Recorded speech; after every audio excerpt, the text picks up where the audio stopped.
Sa baliktad pa, ang Islam kay mao ang relihiyon na ang mga timailhan niini kay nagpadayon og napamatud-an nga husto og libre gikan sa bisan unsang pagpamiki o pagbag-o. Kini kay silbi giila sa kaysaysayan ug nagpabilin nga wala gibag-o o giilisdan sa bisan pa sa mga pag-agi sa mga siglo. Ang balaang kasulatan sa Islam, ang Quran, wala sulod bisan unsang tumutumo o sugilanon.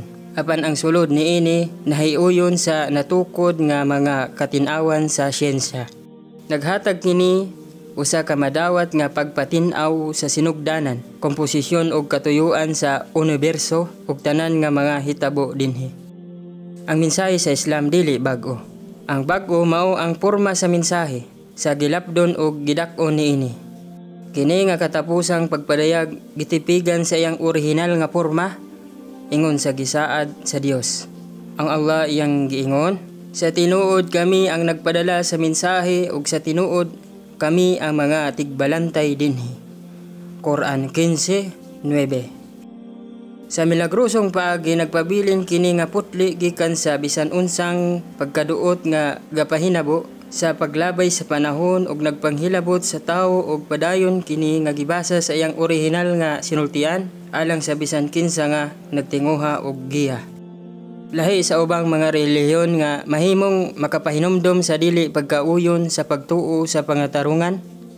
Gipasiugda sa Islam ang papel sa hunahuna ug gitrato ang mga dili mogamit sa katakos sa pagunahuna nga mga tawo nga adunay kapugong sa pangisip. Tungod kay natural nga gipangita sa hunahuna ang kalabutan sa mga butang bisan kanus adunay lain-lain niini. Kini ang tubag sa Quran sa tin-aw og direkta nga nagsulti nga ang tanan mahimog ipahinungod sa usara nga gigikanan nga suportahan sa makatarunganon nga mga lantugi ug mga pamatud-an. Isa kini nga importante ug gusto sa Islam nga hangtod kini nakadepende lang sa pagkaingon ni Allah. Kini dapat dili mo lapas sa balaang kasulatan ug mga naa sa teksto niini. Kini kay nagpabilin nga maayo ang pagkasulti ug pagpasabot niini ug wala kini napakya sa paghatag og mga lohikal nga pagpamatuod sa mga gipangtudlo niini.